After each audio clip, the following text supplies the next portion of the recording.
It's 26 minutes to 8. And it's Morning Report. The National Party leader Simon Bridges has been talking up the chances of working more closely with the Green Party in the future. But what are the chances of that now with the election of the new female co-leader, Marama Davidson? Simon Bridges joins me now in the Auckland studio. Good morning to you. Morning. Well, what are the chances? Well, I think firstly, congratulations to Marama, and I wish her well. It's as I know, a month or two in, it's an exciting opportunity for her to be a co-leader of a party. I think what it does tend to represent, and you see it from the membership, is a movement back towards the left. That's Marama's credentials. I think she would say so herself. And so for the National Party, I think what you'd say is, look, we are always keen, and you're right, I have talked about it quite a bit, about ensuring that we're strong on the environment, conservation. I think those are issues of mutual concern between the parties, but look, we're not interested in picketing businesses or going on marches against capitalism. So it just got harder, didn't it? Let's be blunt. It just got harder for National to ever do any kind of deal with Green Party. I think that's what common wisdom would suggest. I mean, let's give Marama some chance to get her feet under the desk and see where she goes.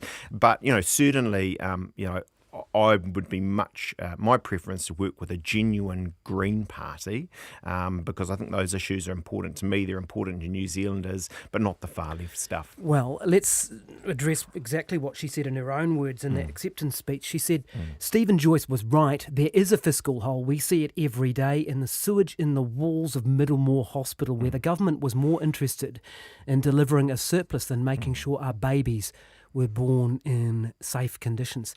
It's pretty strong stuff from her. Yeah. And she's right, isn't she, in the respect that you left Middlemore Hospital literally in a hole. I think on the overall health system, she's entirely wrong. We continued to fund more, we invested, we got better results. Look, in relation to Middlemore, there's nothing about that is good enough. I mean, I'm not going to come here and sugarcoat the situation there, but the reality is, on everything I have personally seen, I've read what Jonathan Coleman has seen, I've talked with him about it, he did not know. Now, should he have known? Yeah. And actually it'd be interesting to understand exactly what has happened there. So but the reality is... Yeah, and was that a failure of his ministerial oversight? I don't think so. Well, wouldn't you expect something so fundamental as a major hospital in one of our more vulnerable communities to have rotting conditions and sewage in the walls and not know about it? I mean, what sort of oversight is that? Well, it's just simple. If we had known, we'd dealt with it.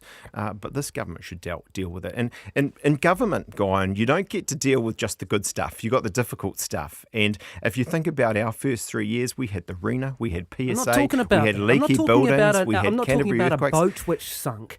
I'm talking about a hospital, and I'm not talking about your first 3 years. I'm talking about the state you left the country in. And we see today the combined deficits of the DHB nearly $190 million. But my point is just simply this.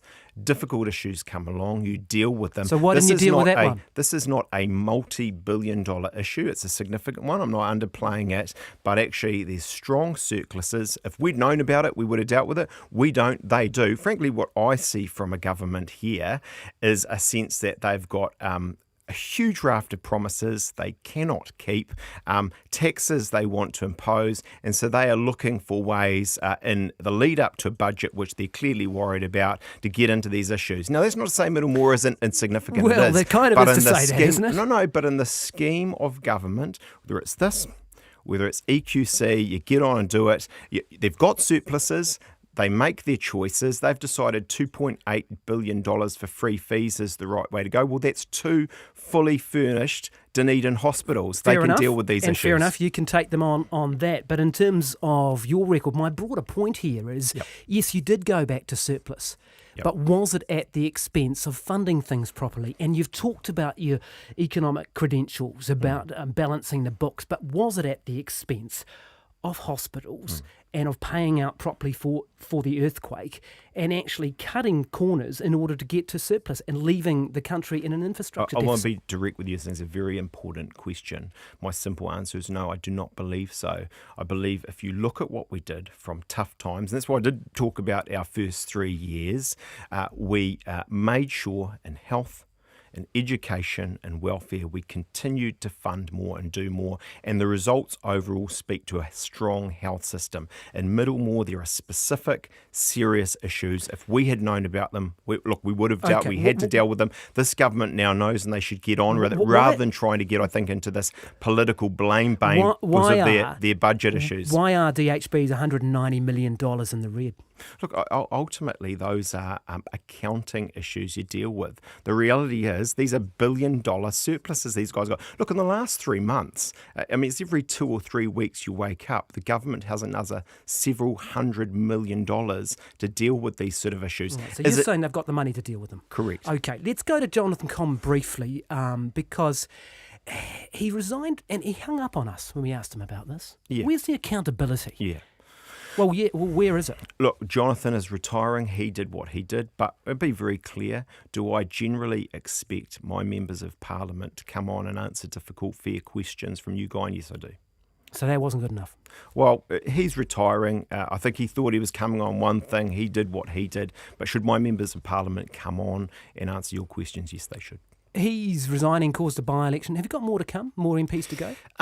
Look, I think over the course of 3 years, particularly after you've had a big time in government, you'll get a bit. I don't expect much, actually. And I think, the question here is, let's just be really clear about, that what's going on here is, are these people who are leaving because they're worried? The reality is morale in the National Party is very high. Okay, yeah. Fair enough. Has anyone said to you, I'm going? The honest answer is there's one who potentially will go over time, I think, and is working out what they do. But I'm not obviously in a position to say who that is. No, at this but time. is it a list MP? Because we would otherwise have to pay another $1 million for a by-election. Yeah, and look, that's a relevant factor. No, it's not. It's not a list MP. Correct. So you've got an electorate MP who may be going. Oh, so sorry, it is a list MP. It is a list MP. Yes. I'm not going to play name guessing with you, but look, I think you'll see that sort of 1, 2. You're not going to see more of that. It's natural. You'd expect it, I think, in any party, but particularly after a big time in government, as we refresh and re-renew, you see a bit of that. One to go. Thanks very much for your time. That is the National Party leader, Simon Bridges. It's 19 minutes to 8. Well, the largest contamination investigation